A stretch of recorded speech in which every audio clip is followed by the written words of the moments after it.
Good evening, Africa, and welcome aboard once again in this match. It is the second round of the winners category of this ongoing big African Cup of 16 of the final players on the African continent. Now, Seif Hamad, one of the final players from Tanzania, is leading by 1-0 against Kabwe, the latest winner of a major African Cup. Is proudly Zambian, while Seif is Tanzanian. They are racing to 13 for a place in the semi-finals to join the likes of, well, Jerry. I think he was the first player into the semi-finals and could be joined by Brian Kiptalam soon, the Kenyan who is having an 8-4 lead against Malvan Mokonza. It's now 1-1 between these two. We shall be having partial commentary and then full commentary in upcoming matches. But for now, Royd 1 and Seif 1. Rest to 13 for a place in the semi-finals of the winners category, or a defeat which will take either of them to the second round of the losers category.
Kelvin Fikoti 9, Ibrahim Sejemba. Sorry, it is, yes, Kelvin Fikoti 9 and Ibrahim Sejemba 9. That one is a race to 11 on Mchana Pool Club Facebook page. Brian Kiptalam, Kenya 8, Malvan Mokonza, Zimbabwe 5. That one is in the winners bracket, race to 13. For now, it is Royd Kabwe 2 and Seif Hamad 1 from Zambia and Tanzania, respectively. We're having 3 matches happening instead of 4 because there was one match won by way of walkover or bye, as the tournament organizer did disqualify Kenya's David Njane BK against Malawi's Stanford Given because David Njane was not showing true competitive spirit of the game. And the organizers have the right of admission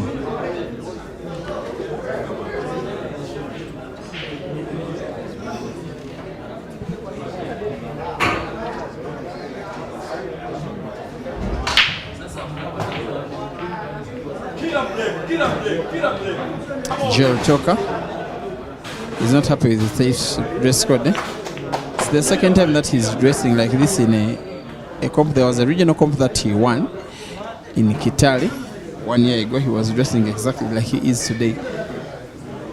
And you want results for Ibrahim's match, Mohamed Zabias? Yes, you are now updated that they are drawing 9-all. Ibra versus Kelvin, racing to 11. Cracked Kid, thank you for watching. And what they're saying to say that Raid has some of the best cue ball management. Sometimes you wonder how he does it. He's a very, very solid player. That I agree with you.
On Mchana Pool Club Facebook, the two players that face off in the third place match at Q Masters in Dar es Salaam. 10-9, Ibra leading against Kelvin. 2-1, Royd leading against Seif. To reach this level, Royd took down Kenya's Cornelius Kigen, who is now in the loser, on the loser side of the chart, while Seif did beat another Kenyan, David Mchana.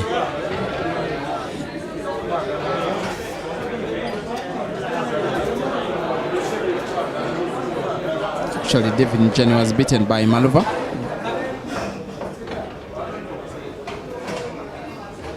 Ball could be so close to a yellow, but I think Seif will be okay because it's still portable to the corner pocket top right with little power.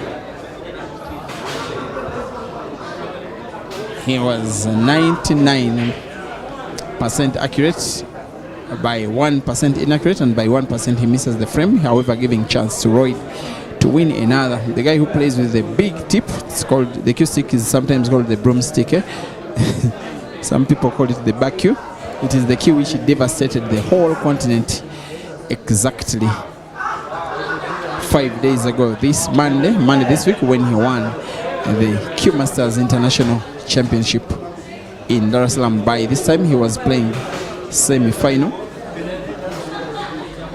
and was winning against the Ugandan Ibra Sejemba.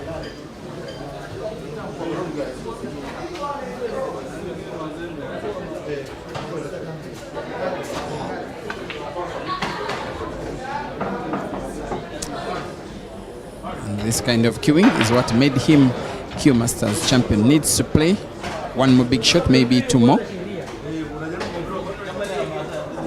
He may want to bounce the cue ball off two cushions at the top and then right and then left, just like that. White ball is almost natural once he rolls the last red to the corner pocket.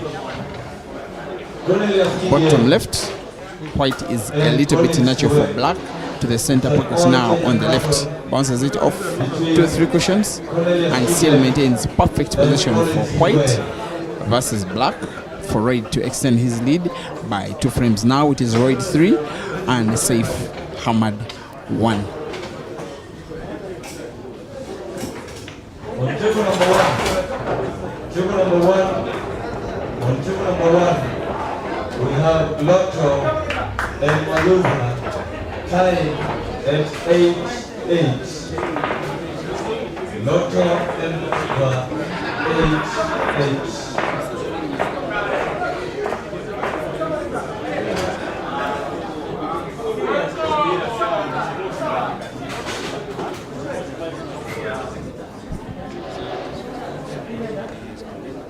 On the TV table, we have Kabwe up against Seif Hamad.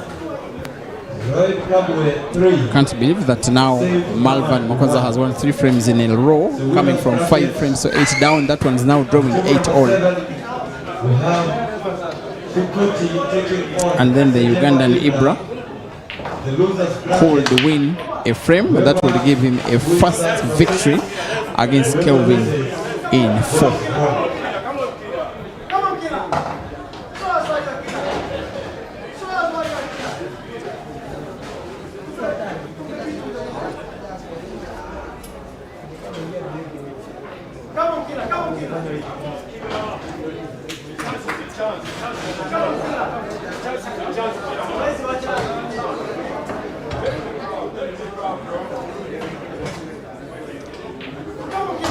Ladies and gentlemen, it's now official that the first player entirely out of the competition is Kelvin Fikoti. He has been defeated by Ibrahim Sejemba of Uganda by 11 frames to 9. Sejemba eliminates Kelvin Fikoti Ngandu from Zambia. And now let's have Eska Chibwanda proceed to table number 7. Abdullah Hussein Kola proceed to table number 7. Kola versus Eska Chibwanda.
Eska Chibwanda kindly proceed to table number 7.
Stop popping JC. That's like you're popping JC. Coach. Stop. Perfect.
As a matter of news, Malvan Mokonza now leads by 9 frames to 8 against Brian Kiptalam. Lotto, who led by 8 frames to 4. Since then, Malvan winning 5 frames all in a row. Colin Stoy against fellow Kenyan leads by 1 frame to 0 against Cornelius Kigen. That one is in the losers category. I'm informed that Aiden is going to play with Ginte in the losers category. Does it get any better than that? A repeat of the final at Queens. Ibra has defeated Kelvin by 11 frames to 9. Eshka is now starting his match against Abdallah Hussein, also in the losers category.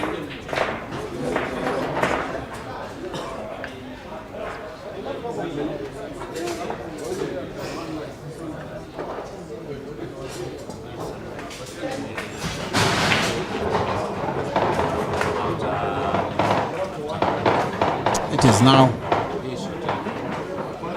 4 frames to 4 between Royd and Seif. It is one of 2 other matches to happen shortly in the winners category.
Hussein Abdallah leads by 1-0 in the losers bracket against Eshka Chimbwanda. Hussein Abdallah is Tanzanian.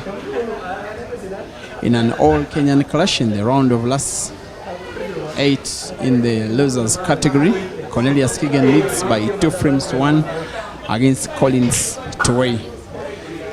And the other news, the bit of surprise is how the scores have been changing drastically, because Malvan Mukonza, after going 8-4 down against Brian Kipchalam, Maluva has now won 7 frames in a row. He leads by 11 frames to 8. Oh, the one that you're watching is having a Zambian Tanzanian affair, some kind of a border rivalry. They share the same border at what should be called Tunduma, the border between Zambia and Tanzania. The Tunduma rivalry is having the Tanzanian Seif now just about to lead a 5th frame to lead against Royd for the first time, and yes, it is now 5-4. Seif leads against Royd.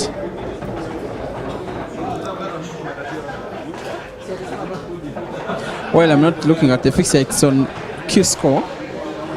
The two players whom I know that have played only one match should be the Ugandan Caesar Chandiga and the Kenyan, that is Jackson Kariuki Mrefu, and I think they should be playing against each other in one of the matches coming live next.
Now these two players have become very good friends, especially in the recent past, after Royd having confirmed being Tanzanian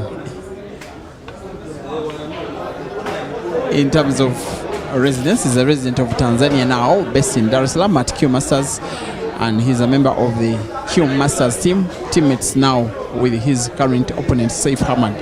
This one is some kind of Q Masters rivalry.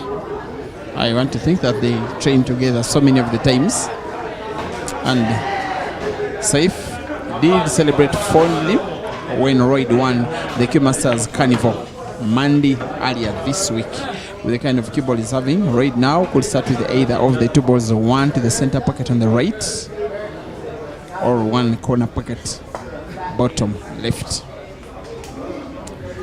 Has to play it with very little power. Gets it in and leaves natural cut on the white ball. Once he rolls red to the center pocket, white ball naturally moves towards the top end of the table where the black is. Intention is to put black to the corner pocket top right. However, has to be very careful because there is a good chance he could get himself snookered. There is yellow, which is dangerously behind the black. All he needs to have sight of the black, and it has to be full sight because it needs sharp cut. So he has to play the shot with very little power. That's why he's taking a lot of time. He knows that with little power there is even a chance he could get himself snookered. Play cue ball behind red, behind yellow, as the yellow could hamper its straight line from the black.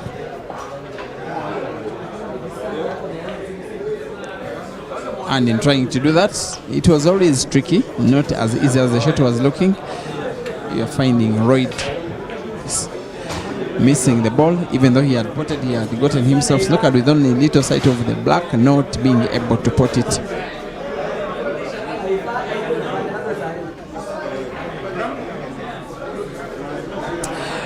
Mourinho Man is asking Ibra performed against Fikoti 11 frames to 9. Ibra won.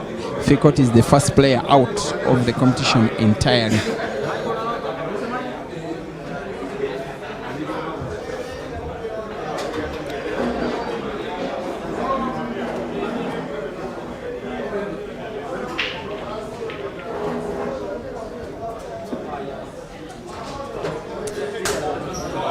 It's a total snooker from Seif. Limiting red to standing a chance only if he finds red from the cushion. He finds it. Just gives himself a chance, at least a mega chance of trying to win the frame.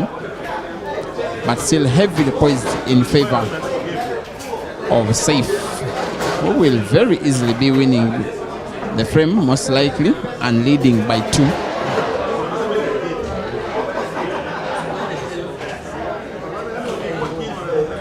He has won one tournament in Kenya, Seif.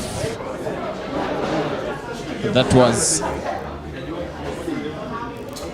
the Kitale East African Championship that happened early last year, defeating Uganda's Ian Kabwe in the final.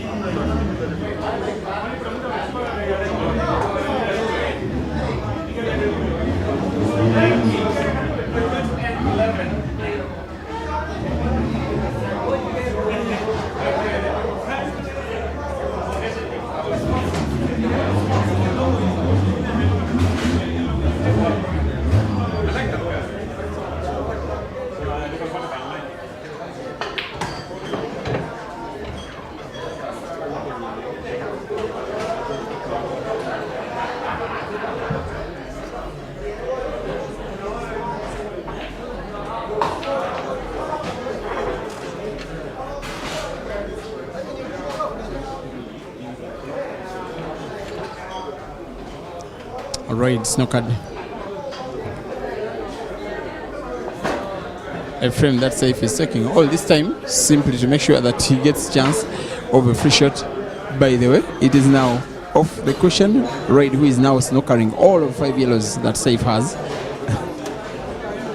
And should Seif foul, it will be one of the most regrettable frames that he will be losing. Most likely, he will be finding one of the yellows at the top right end of the table. Finds one, but doesn't successfully snooker Raid. Now the expectation is for Raid to put the one remaining red left on the table. Look at the position of the black. He will be trying, if he puts the red, to put black as well to the corner pocket top right of the screen, off cushion maybe, and off yellow. He's moved white ball so far from a position that will be favorable. That's not a shot well played.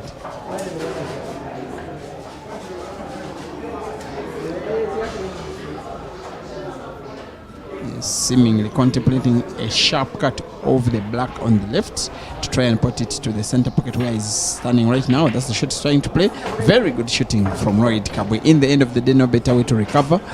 And for Seif, he will have no better way to regret a frame lost. That should have been a frame 1. After 10 frames of play, it is Royd 5 and Seif 5.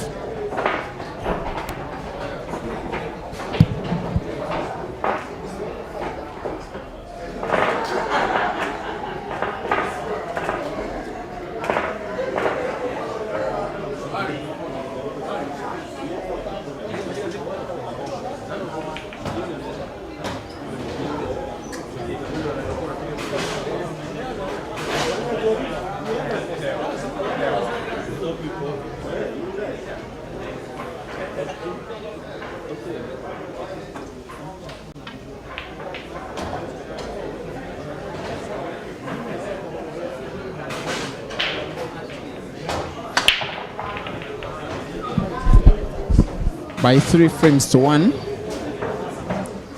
Cornelius Kigen now leads against Collins to win all Kenyan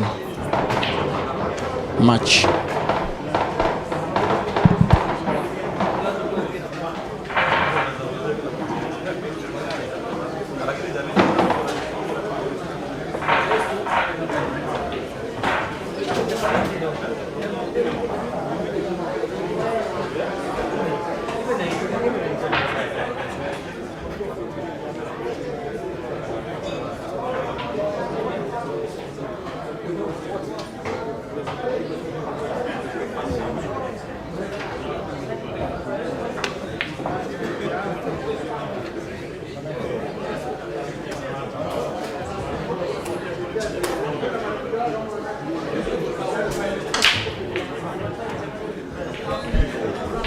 Malvan Mkonza 12, Brian Kiptalam 9, meaning that Malva has won 8 out of the last 9 frames. Brian winning only 1, and 4 frames to 1. Colin Cornelius Kigen Sike now leads against Collins Toei City.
On table number 1, kindly let's have Caesar Chandiga taking on Jackson Karaoke, aka Mrefu. The Scorpion versus Mrefu on table number 1.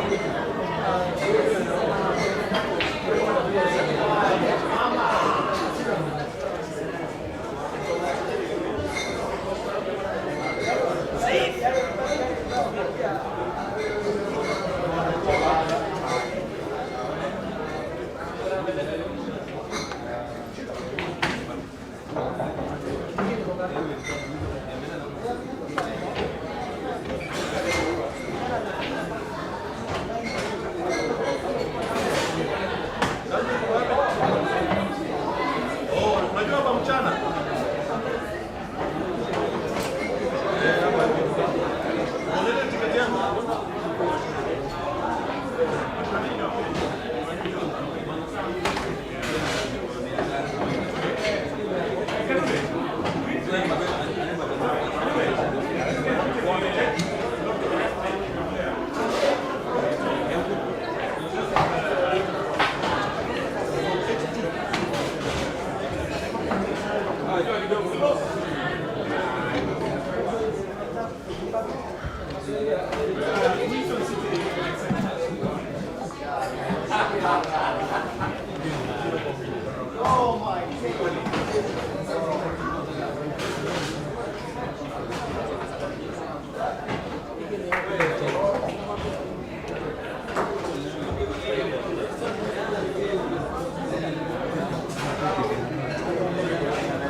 Kuna mchezo unatokea hapa Desemba.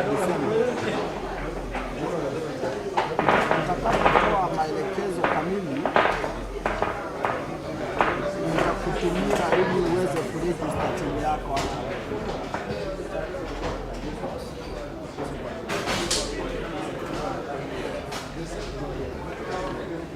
Date ni Novemba ikiishia ama Desemba ikiishia.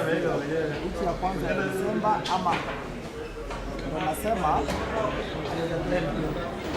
dates ndizo nitakukonfirmia wakishatoa maelekezo kamili. When they get us the full details are shared.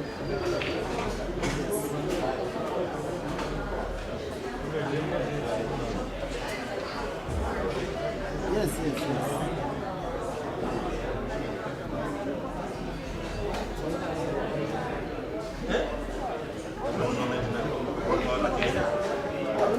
Hivyo ni sawa.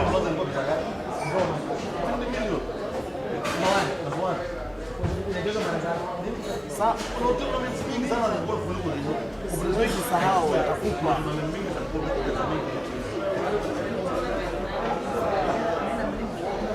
Shukran.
BK, how much was it?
Sorry for the absence of commentary as Royd equalizes. We are having him drawing 9-all against Seif Hamad.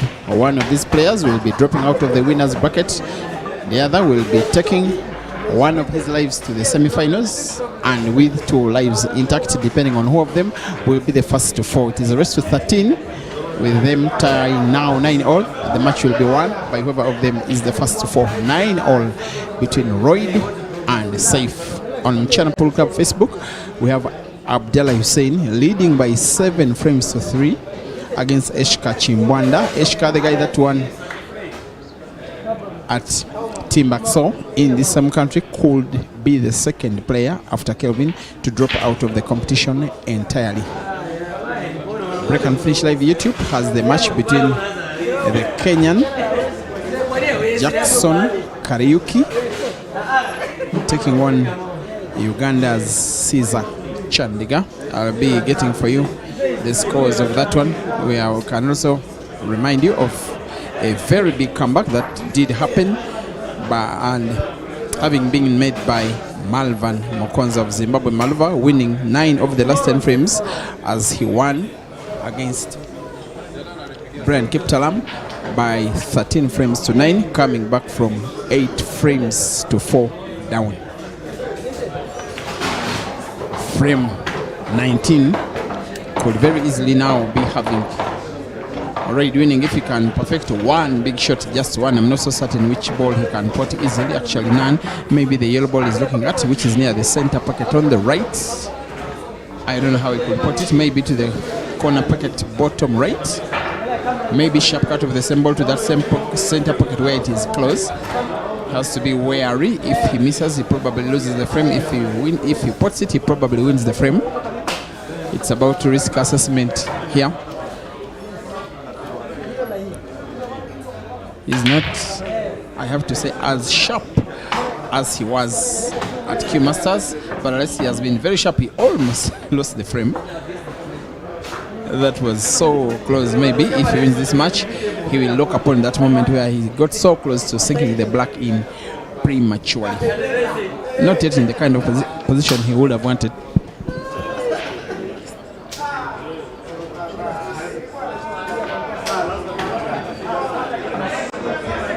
Being informed by the tournament director Martin Kihato that the match you are watching live next is going to be between Sanford Given Ginte and Aiden Joseph. That one will be a repeat of the final of the comp that was won by Aiden at Queens just about 4 months ago in Bulawayo. It doesn't get any better than that. Keep your data bundles loaded. Keep your phone charged. If you're watching from a mobile phone, that was so close to Royd winning the frame. It may be equally close to him losing it if Seif can make full advantage of this opportunity he has to play in the match. He's playing the same shots in which he won a comp in Kenya. Maybe he's a little bit superstitious here. The comp that had players from Kenya, Tanzania and Uganda. He was one of 3 Tanzanians who represented himself and Amadeus. I'm forgetting the third. Comp that was dominated by Ugandans, about 10 of them who did travel from Kampala. There are actually 14. 6 of them made the quarterfinals, plus 1 Kenyan and 1 Tanzanian, Seif. The Kenyan was defeated in the quarterfinals as Royd Fowles, and Seif was the only non-Ugandan in the semi-finals. He defeated both Glorious and Ian in the semi and final respectively to win that comp, which is the last international comp he has won in the singles category up to the present date. He may want to make this one count. He has good history in the Grand Mchana, good history in Kenya. Apart from that win in the Grand Mchana that was organized in its first edition in 2023, he was losing finalists to the Ugandan Ibra. He's now taking on a friend and teammate with Team Q Masters based in Dar es Salaam, now having a task of putting all 6 reeds left on the table in his current visit. The black is finishable very easily as long as white is at the top end of the table.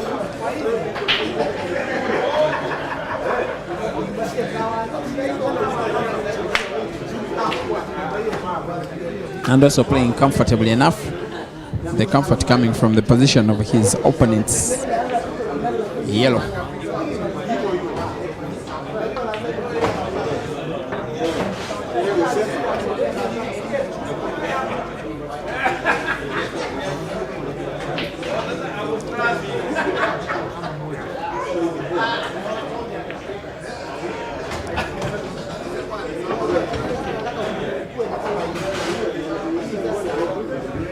Cornelius Kigen Sike leads by 7 frames to 5 against Collins Toway City in the losers category. That's an all Kenyan affair.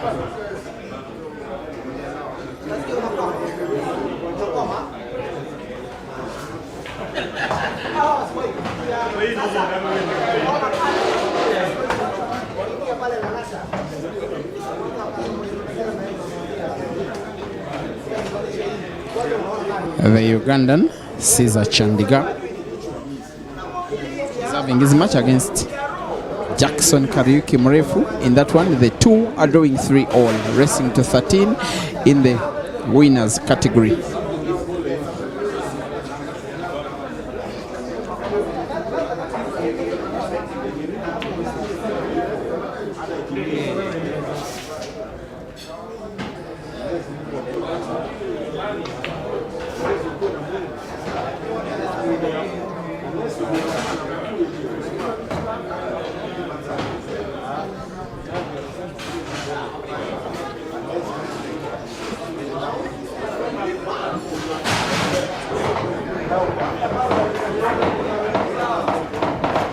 Well done, Kibitok. Thank you for watching.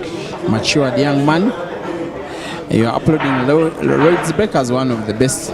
He was breaking so well at Q Masters. That's the first time I ever took note of his break. By the way, he's a very lovable guy. I won't forget his interview.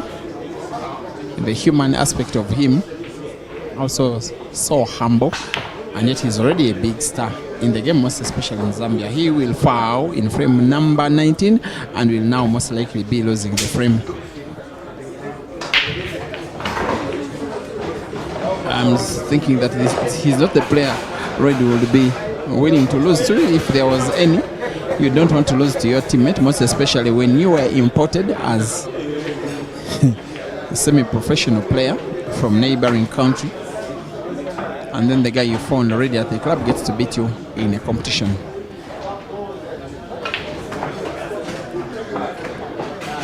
He's playing a cue ball the entire distance of the table, guiding that backspin so well. He has mastered his craft, Seif, most especially when balls are in space, finishing them by potting with very good ability and even better ability to draw the cue ball closer to the next balls he wants to pot. He now leads by 10 frames to 9.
Now in this tournament with 2 lives are Jeremiah Naido, Jerry.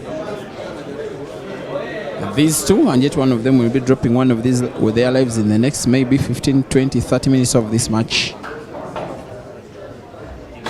Jackson Kariuki, Caesar Chandiga, and Malvan Mokonza. And yes, Kelvin Fikoti is out of the competition entirely. The loss of the match between CK and CT, that is Cornelius Kagan and Colin Sway, will be exiting the competition. The loss of the match between Abdallah Hussein and Eshka will be exiting the competition. In that one, Hussein is leading by 7 frames to 4. Coming live next is going to be Aiden Vasing Ginte. Winner comes back in the competition tomorrow. Loser will be out of the tournament entirely.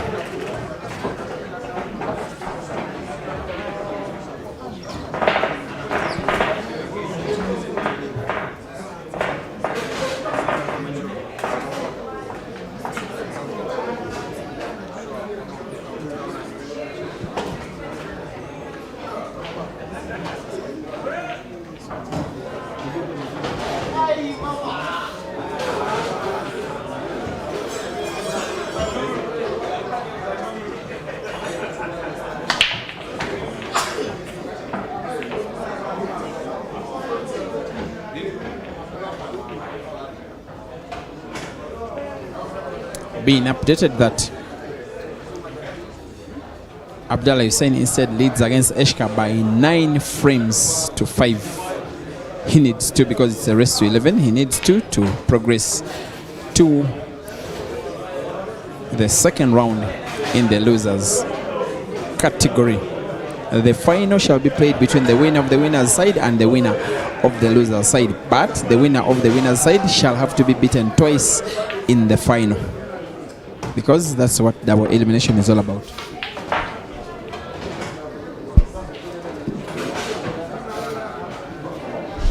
Now I want to beg your pardon. I've been advised by the tournament organizer. It is indicated in the rules that we shall only have 1 grand final between the winner of the winner's side and the winner of the loser's side. There will be no 2 lives for whoever will be a winner in the winners category.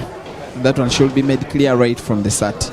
I was only informing you, no, basing on the rules, that is double elimination, but the regulations of the competition have been improved by the tournament, so having 1 life in the final for whoever will be a finalist from the loser side of the draw. That one could be either of the players who will be having 2 lives, that is either Mrefu, either Caesar, either Jerry, either Maluva, either the winner of this match,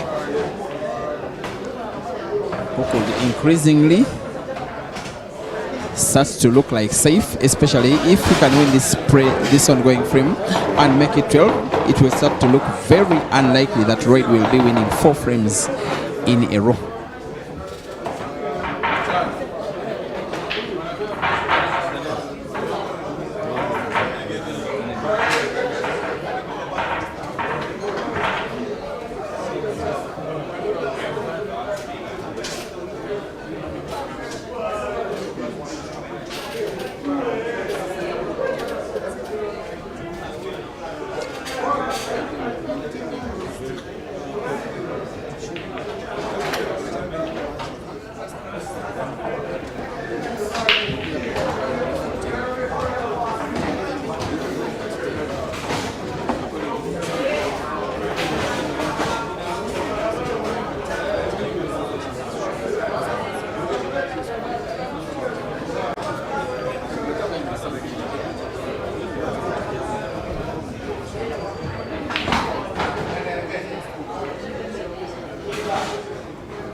He must win this frame, Royd.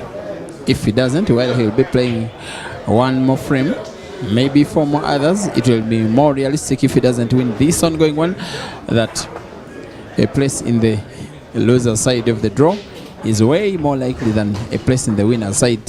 You don't win 4 frames against Seif. It simply doesn't happen that way.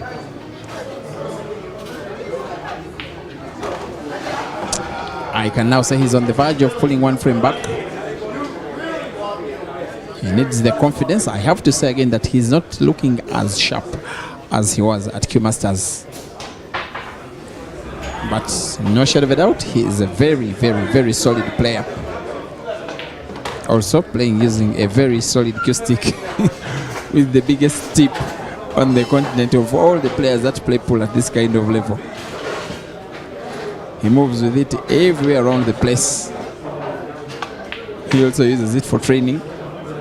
Very accustomed to its size, its weight. Now he's playing the last red on the table. White is a natural for black, just like that. Could get it sunk by a stroke of luck. Royd survives. The role of the black will be a formality.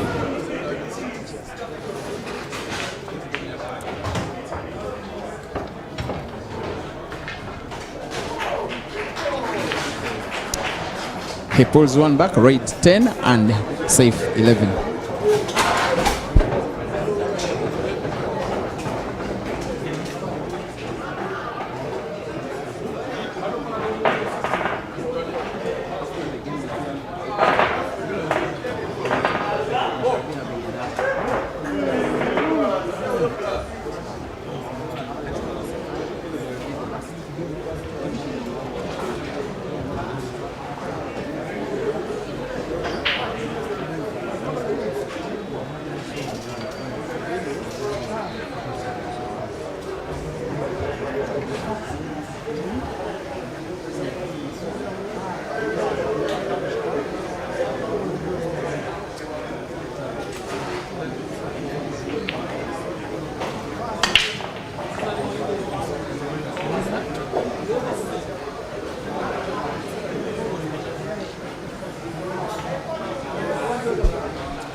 Two matches confirmed.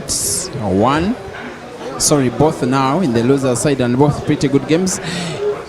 Ibrahim Sejimba versus Brian Kiptalam, one of the matches coming live. Then there is Ginte versus Aiden. The loser between Caesar and Mrefu, that is Jackson Karaoke, will be playing against the winner between Hussein and Eshka, most likely Hussein.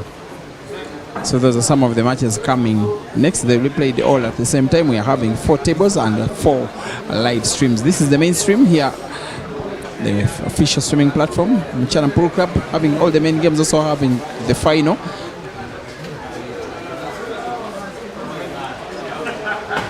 Where Aiden versus Ginte is also coming live, but Mchana Pool Club Facebook page is also streaming, just as is Break and Fish Live Facebook as well as Break and Finish Live YouTube and Peter Chome Live YouTube. Today and tomorrow, one of these players will be $2,000 richer.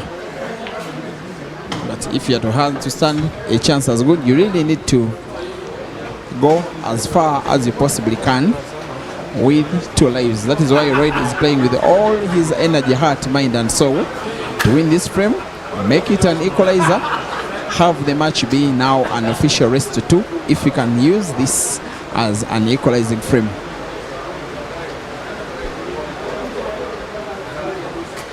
Jackson Karaoke Mrefu leads by 5 frames to 4 against Caesar. Chandiga of Uganda live on Break and Fish Facebook. Cornelius Kigen is leading by 8 frames to 6 against Collins Toei. And I can now confirm that the match between Abdallah Hussein and Eshka has been won by Abdallah Hussein. Eshka's tournament has come to an end.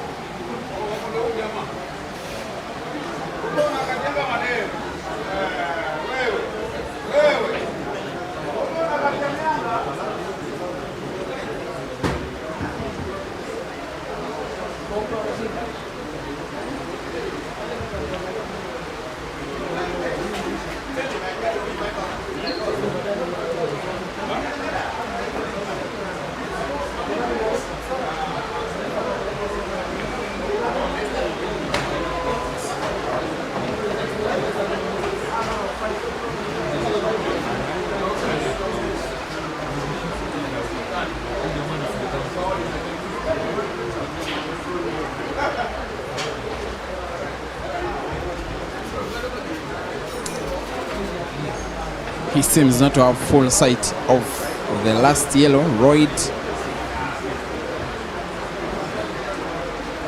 snookered by himself, at least partially. He not only needs to find it but also pot it, which will be something of a shot, which he did. It is a foul, big foul. It is. Neither did he miss. Did he touch the yellow, nor did the white ball touch any ball, nor did it remain on the table, with now Seif Hamad in tip-top position to win a 12th and make himself an overwhelming favorite for this victory if he can win this frame.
Now with Seif leading by 12 frames to 10, racing to 13.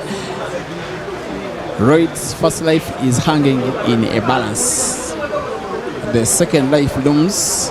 It has the likes of Ibra, the likes of Ginte, the likes of Aiden, the likes of Hussein Abdallah, the likes of Brian Kiptalam, waiting for the loser of this match, starting to be likely that it could be Royd.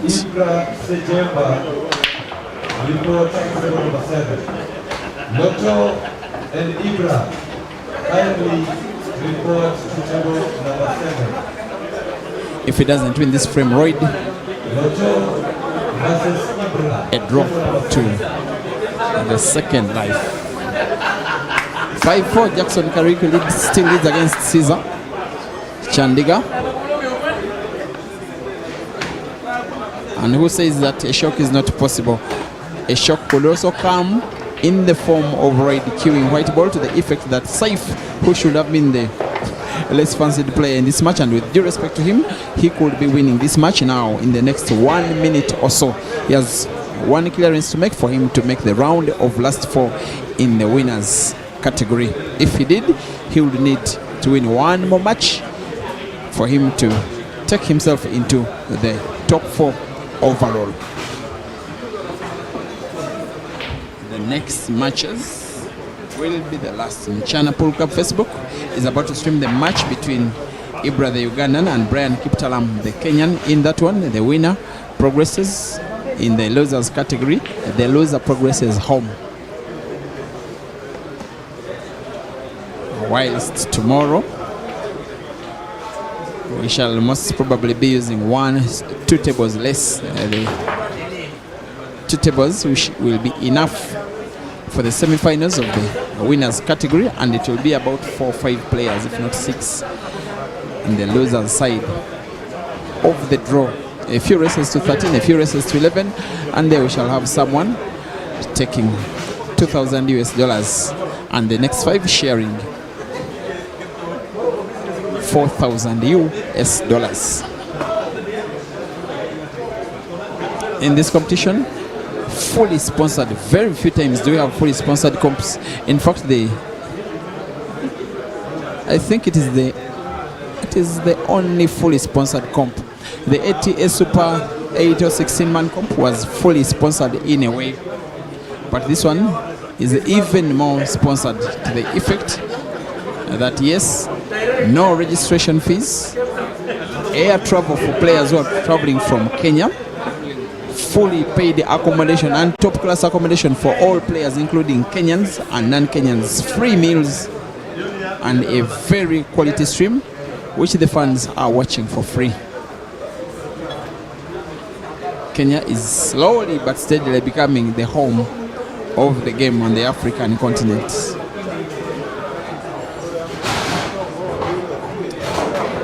Royd has a chance to play, maybe.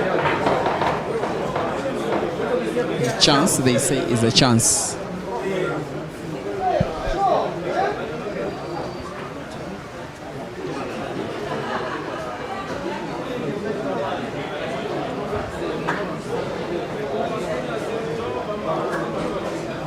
And I know that in their minds, all of these players will be praying for long life to John Mogai, chairman of Mchana Pool Club, for this very wonderful event.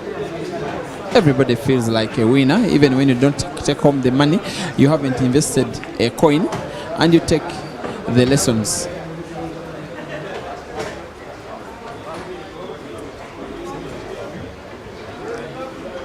The Zimbabwean boy, family man Richard Mushobe, did tell me that the beauty with losing, he says even there is beauty in losing. He says that every loss is a lesson. He says there is no lesson learned from winning. When you win, you learn nothing. When you lose, you learn something in the game, and I like that.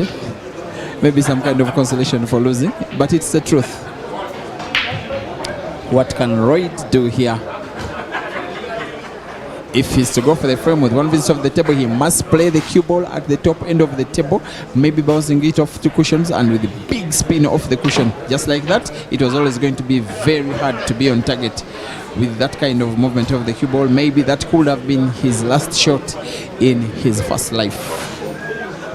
Here comes Seif, the Dar es Salaam Express, going for one clearance, which will take him to the semi-finals of the winner side of the draw. 3 reds to go. With the cue ball he's having now, could pot any and pot it quite easily. He's opting to start with the pocket ball first. Play the cue ball into space just around the area, around the center of the table.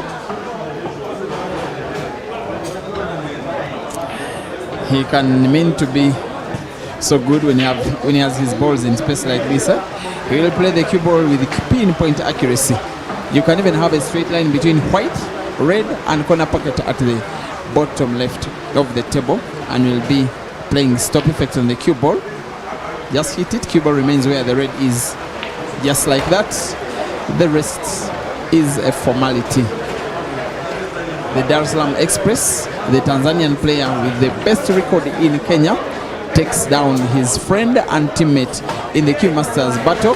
Royd, the winner at Q Masters, is losing his first life to his teammate. Final score in this match has been Royd Kabwe 10 and Seif Hamad 12.